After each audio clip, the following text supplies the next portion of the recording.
Well, sláinte and how do you do, buckaroos, and how the heck are you as I try to do something real quick here. So I've smoked an old fashioned today. I've smoked a martini, but I haven't smoked a Manhattan. So I felt like it was high time a Manhattan needed to be smoked. It had it coming, man. So, anyways, I digress. So this is what we got. So this is what I did here. Let me get back in the right neck of the woods here. And you will have my undivided attention here in a hot second. Well, that didn't work. Try it again. There we go. Now we're back in business. Anyways, let me fix this up real fast. So there we go. So yeah, here's what I did. I used this Woodworks distilling, and I'm kicking myself, right? Because I probably spent more money than I should have anyway. When we were in the Tulsa area about a month ago, but everything I bought there was so spectacular. I wish I had bought a second one. I've been going through it well a little faster than I typically go through stuff. To be honest with you, I bought this about a month ago, and I'm pretty close to about halfway through because this stuff is just so amazing. This is the Woodworks Distilling Rye, the Preface series. This is cast strength at 115 proof. Let me read a little bit here. Rye. Wood influences every facet of the making so that our spirit might influence every dimension of your own. This stuff is crazy good, man. I got to tell you. It really is a rye. It should be drank neat in all honesty, but I wanted to use it as a Manhattan for this purpose anyway. So here's what I did here. I decided to use the pecan wood for this one because I really wanted distinctive wood flavor here. Oh gosh, you can really smell it there. So what did I use for the bitters? So for the bitters, I didn't want to use black walnut because I'm using pecan wood. I don't want to use almond because I'm using pecan wood. So I decided to go with cardamom. I wanted that kind of spice note. By golly, that is nice.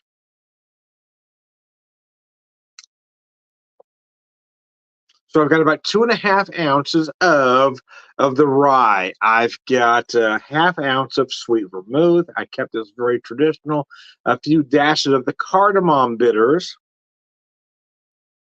And of course, a dark cherry floating at the bottom there. The wood, oh my gosh, that is gorgeous. Yeah, I could really taste that smoke, man. That is gorgeous. That's why I've been dying to try that pecan wood, but I needed the drink to make sense to me, right? I had to have the right. I don't have pecan bitters, so I needed. So I thought the pecan would balance well with the cardamom bitters, but it had to have the right whiskey as well. So I figured this rye, this big bold cask rye, would react well to the pecan smoke. I need to use a big bold whiskey that could stand up to it. Oh my god, that's gorgeous, man! I swear to goodness, I'm a genius. I'm a cocktail savant, man. I might be an idiot in every other in any other area of life, but I'm a cocktail savant, man. It's like that. I'm that idiot savant, right? Uh, Boy, I can make a cocktail, man. I do have a certain level. I'm a one-trick pony, but it is a pretty damn good trick. Anyway, lunch.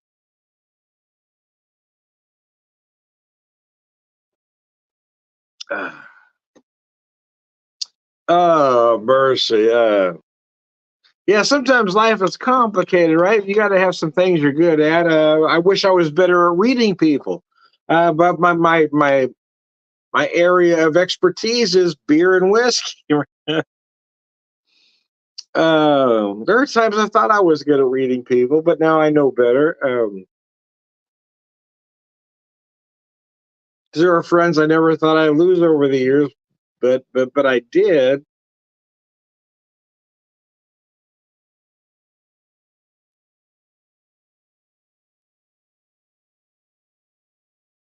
I've heard some folks say that people don't change after high school.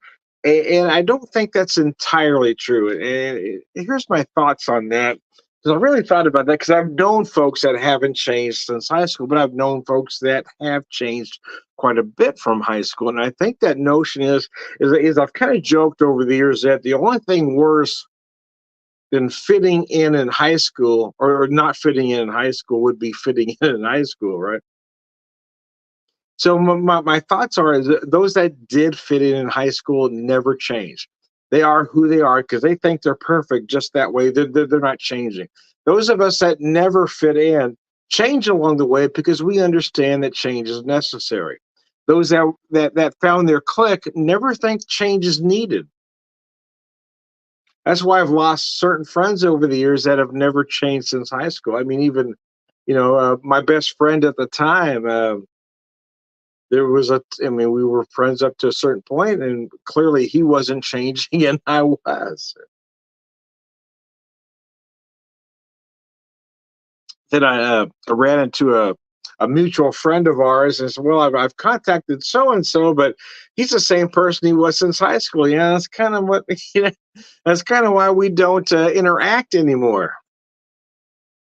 But that's my theory on that matter. Is I think those that fit in high school, those that found their clique, are always going to be that person, that high school jock, that high school whatever. They're always going to be who they were because they don't think there's anything wrong with them. But those of us that never quite found that, are always looking to evolve, not necessarily because we were looking to fit in, it's because we know change is good. We know we can always be better people. But there are those out there that always think they are as good as they're ever going to get, or that they are good enough as is.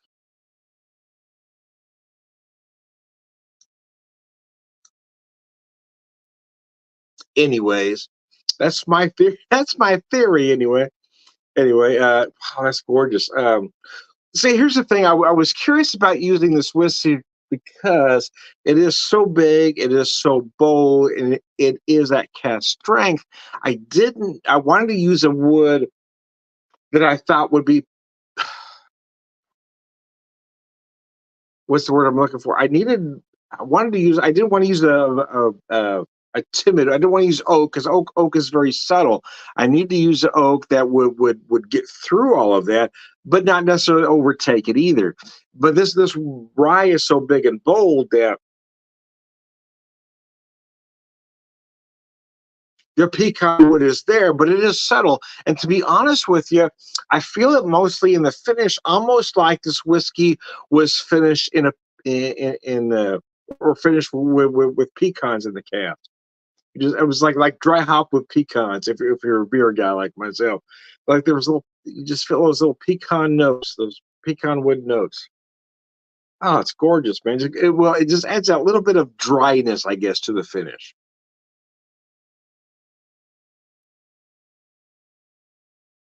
But I've heard that a lot over the years that people don't change through high school. And I've always kind of balked at that. I said, man, if you haven't changed after high school, then there's something really seriously wrong with you. Because people are meant to evolve. We're meant to change. We're meant to become better people as we get older. If you peaked at 18 and you haven't changed since you were 18 years old, I'm thinking there's something wrong with you. But the truth is, what I found over the years is that those folks that I know that were extremely popular in high school really haven't changed because they are the people they want to be right then. They have peaked, right? They have matured as much as they're going to because they're popular. They have their audience already. So they're not trying to be any better because they think they're good enough. Those of us that never fit in high school, we think we're terrible at the time. How do we not fit in? But as we've gotten older, we've realized, yeah, we didn't really want to fit in. I don't want to fit in anywhere. I don't even want to fit in anywhere now. I never want to be so comfortable with a group of people I'm hanging with that I think, okay, I'm done evolving.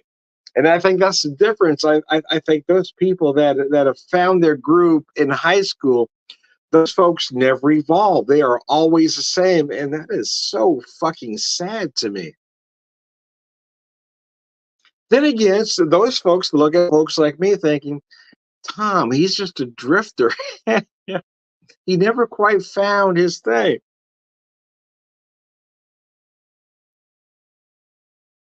And to their eyes, they're right. I mean, they're not necessarily wrong because I have drifted, but I what they don't realize is I did find my thing. I found my wife. I had my family. Maybe I didn't find that one great business opportunity. Maybe I didn't find that one great career goal, but I found everything else. So for me, I'm perfect. But for them, I can see why they might see me in a different light than I see me.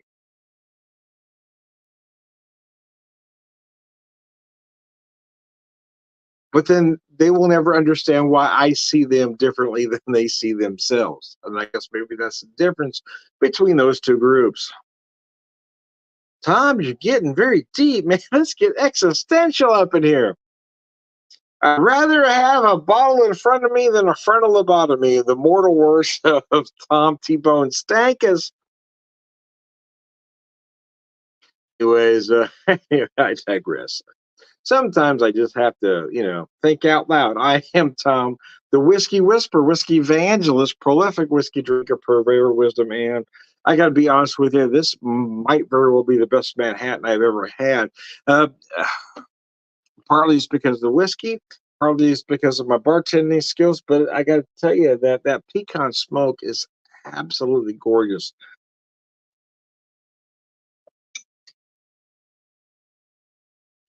This that rye is crazy good, man. Do I think a rye has to be used? So I've been asked this question before. Oh, rye needs to be used in Manhattan. No, a rye doesn't. I mean, early recipes show rye and bourbon, so it's not necessarily a have to. The cocktail recipes were never handed down from God to Moses. Use whatever you want. But in my opinion, mind you, just my opinion, if you are going to use a bourbon, you need to use a traditional bourbon that uses rye as a secondary, if not a high rye bourbon. But in this case, I'm using, quite frankly, one of the best ryes I've ever had in my lifetime. The Woodworks. Oh, that stuff is gorgeous. Anyways, let me show you the bottle one more time here before I sign off. Woodworks Distilling Company. This is their rye preface series cask strength. Oh man, I am kicking myself. Quite frankly,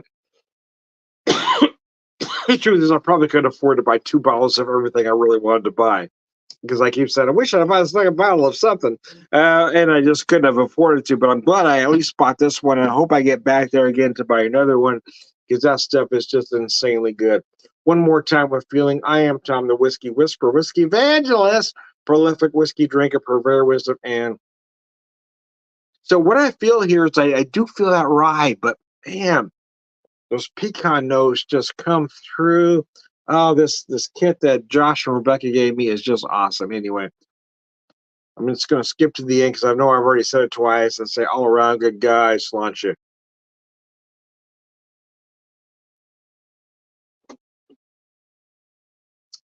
Wow, that's good. Man, that's really good.